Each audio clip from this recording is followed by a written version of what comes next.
ఆరోగ్యాభిలాషులందరికీ నా హృదయపూర్వక నమస్కారములు. జూన్ నెల వచ్చింది అంటే వర్షాలు పడటం అనేది సహజంగా జరుగుతూ ఉంటుంది. ఒక్కసారే వాతావరణంలో మార్పులు వచ్చి వర్షాలు పడి చల్లదనం వచ్చేసరికి ఇప్పుడు వర్షపు తుప్పర్లు నేల మీద పడేసరికి మట్టిలోను మొక్కల మీద ఈ ప్రకృతిలో ఉన్న వైరస్ బ్యాక్టీరియాలు ఆ తుప్పర్లకి వర్షపు గాలులకి పైకెక్కి వచ్చేస్తాయి అన్నమాట. ఈ వాతావరణం చల్లగా ఉండేసరికి ఈ క్రిముల సంఖ్య కూడా విపరీతంగా పెరగటం జరుగుతూ ఉంటుంది. అందుకని ఈ వర్షాకాలం మొదలయ్యేసరికి సీజనల్గా కాస్త ఫ్లూ జ్వరాలు రావటం కానీ, జలుబులు చేయటం కానీ, కొంచెం ఇన్ఫెక్షన్స్ లాంటివి ఎక్కువగా కలగటం కానీ అందరిలోనూ మనం గమనిస్తూ ఉంటాం. సహజంగా సిక్ అవటం అనేది వర్షాలు పడిన దగ్గర నుంచి కాస్త ఎక్కువ అవుతూ ఉంటుంది. మరి అంటువ్యాధులు లాంటివి ఒకరి నుంచి ఒకరికి కూడా ఎక్కువగా వచ్చే అవకాశం ఈ సీజన్లో ఉండే అవకాశం ఉంటుంది. మరి ఇలాంటి వర్షాకాలంలో మనకు ఫ్లూ జ్వరాలు లాంటివి వచ్చినా, జలుబు లాంటివి చేసినా, ఇంకేదైనా ఇన్ఫెక్షన్స్ లాంటి అంటువ్యాధులు లాంటివి సంక్రమించినా మనము ఈ సీజన్లో అసలు మందులు వాడకుండా మీ బాడీలో రక్షణ వ్యవస్థని బాగా పెంచుకుంటూ న్యాచురల్గానే ఈ ఫ్లూ జ్వరాలని ఆ జలుబుని తగ్గించుకోవడానికి నేను ఒక న్యాచురోపతి విధానంలో చక్కటి టెక్నిక్ని మీకు తెలియచేస్తాను. ఇన్నాళ్ళు ఇలాంటి ఏమైనా వచ్చినప్పుడు మీరు తెలుసో తెలియకో మీరు కానీ మీ పిల్లలు కానీ మందులే వేసుకుని ఉంటారు. యాంటీబయాటిక్ కోర్సులు కానీ, జ్వరాన్ని తగ్గించి ఇతర మందులు కానీ జలుబు కోసం కొన్ని మందులు కానీ వాడుతూ ఉంటారు. మీరు మందు వాడినప్పుడు మీ లోపల యాంటీబాడీస్ అంతగా తయారు కావు. మరో సీజన్కి కూడా రాకుండా రక్షించడానికి యాంటీబాడీస్ మళ్ళీ తయారవ్వాలి. రక్షణ వ్యవస్థ రంగంలోకి దిగి మిమ్మల్ని రక్షించే ప్రయత్నం కనుక మీరు శరీరానికి ఇచ్చినప్పుడు రక్షణ వ్యవస్థ పెరుగుతుంది. ప్రతిదానికి మీరు మందేసేస్తే రక్షణ వ్యవస్థ పడుకుంటుంది. అందుకని జలుబులకి, సీజనల్గా వచ్చే ఫ్లూ జ్వరాలకి మందులు వాడాల్సిన అవసరం లేదు. అంచేత ఇలాంటి సమయాల్లో మీరు స్పెషల్ అటెన్షన్ పెట్టండి. ఏమాత్రం రేపో ఎల్లుండో జలుబు వస్తున్నప్పుడు ముందులో మీకు ముక్కు లోపల కానీ, గొంతులో కానీ కొంచెం అనీజీగా ఉంటుంది. 1-2 తుమ్ములు రావటం, కొంచెం చెమ్మచెమ్మగా లోపల భాగాల్లో అనిపించటం గ్రహించినప్పుడు మీరు ఆలోచించాలి, ఫుడ్ మానేసేయాలి. కొంచెం జ్వరం కూడా రేపు ఎల్లుండి వస్తుందనగా కూడా కొంతమందికి నాలిక చేదు, పాచి పట్టేసి నోరు రుచి లేకుండా అయిపోతూ ఉంటుంది.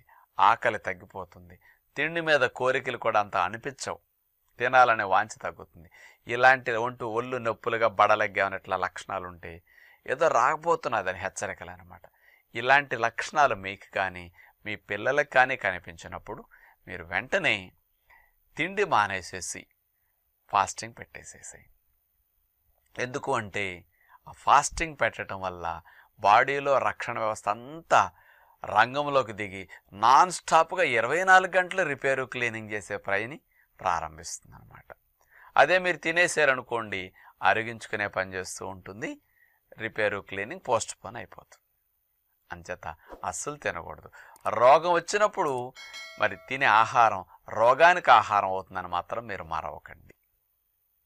కలుపు మొక్కలు ఉన్నప్పుడు వేసిన ఎరువు కలుపు మొక్కలకే కానీ మంచి మొక్కలకు కాదు. అలాగే మన శరీరానికి సమస్య వచ్చినప్పుడు మనం తినేయటం అనేది చాలా తప్పు. శరీరమే వద్దని చెప్తున్నది, మానేస్తే బాగుంటుంది. ఇలాంటి ఫ్లూ లక్షణాలు మీకు ఎవరికైనా కనిపించినప్పుడు నీళ్ళని కాచి చల్లార్చుకోండి. అలాంటి నీళ్ళనే త్రాగాలి ఎవరైనా సరే. అలా ఉంచుకోండి. ఒక 5 లీటర్లు 10 లీటర్లు కాచి చల్లార్చి ఆ నీళ్లను త్రాగబోయే ముందు కాస్త గోరువెచ్చగాను కాస్త వేడివేడిగాను త్రాగాలన్నమాట. రోజంతా అట్లాంటి నీళ్ళని త్రాగటం చాలా మంచిది. జలుబు జ్వరాలు ఉన్నప్పుడు ఇన్ఫెక్షన్స్ మళ్ళీ ఫర్దర్గా నీళ్ళ ద్వారా వెళ్లకుండా క్రిములు రక్షించుకోవడానికి ఇది మంచిదన్నమాట. ఇక దీనితో పాటు మీరు మోషన్ అవ్వటానికి నీళ్లు త్రాగి ప్రయత్నం చేయండి. రోజుకు 2 సార్లు నీళ్లు తాగి 2 సార్లు మల విసర్జన కార్యక్రమాలు చేసి న్యాచురల్గా ప్రేగులన్నీ ఖాళీ అయిపోతే ఇబ్బంది లేదు. ఎవరికైతే ఆశించిన విధంగా ప్రేగులు శుద్ధి కావో అలాంటి వారు ఉదయం పూట ఎనిమా చేసుకోవటం మంచిది. కంపల్సరీ న్యాచురోపతి ఫాలోవర్స్ అందరూ ఎనిమా డబ్బా ఇంట్లో పెట్టుకోమంటాం కదా, లేదా సర్జికల్ షాప్కి వెళ్ళి ప్లెయిన్ వాటర్తో ఎనిమా చేసి ఎనిమా డబ్బా అని తెచ్చుకోండి. అది ఇంట్లో కాస్త చల్లార్చి నీళ్లు పోసి సెల్ఫ్గా ఎనిమా చేసేసుకోవచ్చు. ప్రేగుల్లో పేరుకుపోయిన ఆ మలమంతా వెళ్ళేసరికి చాలా ఫ్రీగా హాయిగా అనిపిస్తుంది అనమాట. ఇన్ఫెక్షన్ తగ్గటానికి డీటాక్సిఫికేషన్కి ఎనిమా చాలా మంచిదన్నమాట. ఉదయం పూట అట్లా ఎనిమా తీసుకోండి. ఇక ఫ్లూ లక్షణాలు ఎప్పుడన్నా జ్వరం అన్నా జలుబుగా ఉన్నా మీకు ఫుడ్ తినకుండా కాస్త వేడి వేడి గోరువెచ్చని నీళ్ళల్లో 4 స్పూన్లు 5 స్పూన్లు తేనె వేయండి.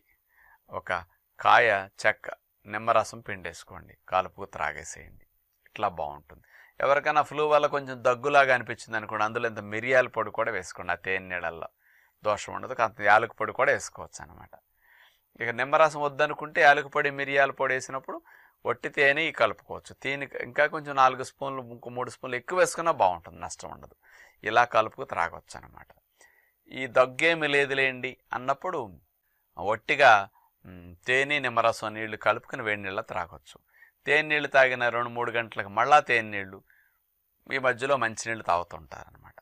అంటే 3 అవర్స్కి 2 అవర్స్కి ఒకసారి 2.5 అవర్స్కి త్రాగినా తేనె నీళ్ళు సరిపోతుంది. మీకు నీరసం రాకుండా కళ్ళు తిరగకుండా అలా రోజులో 4 సార్లు 5 సార్లు తేనె కలుపుకుని నీళ్ళలో నిమ్మరసం పిండుకు త్రాగండి. మధ్యలో మంచినీళ్ళు గోరువెచ్చని నీళ్ళు త్రాగుతూ ఉండండి. ఇలా ఉంటూ ఎప్పుడన్నా ముఖానికి ఆవిరి పట్టుకోవటం, కాస్త జలుబు అట్లాంటివి ఉంటే ఆవిరి వల్ల శ్లేష్మాలై పలచబడి తొందరగా బయటకు వెళ్ళిపోతాయి. మరీ ముక్కు దెబ్బడేసింది అనుకోండి, పెప్పర్మెంట్ ఆయిల్ లాంటిది అట్లా పెట్టి వాసన చూస్తున్నా, ఒక చుక్క అట్లా రాసుకుంటున్నా వెంటనే ఆ ముక్కు దెబ్బడేవన్నీ తగ్గి చాలా ఫ్రీగా అనిపిస్తాయి అన్నమాట.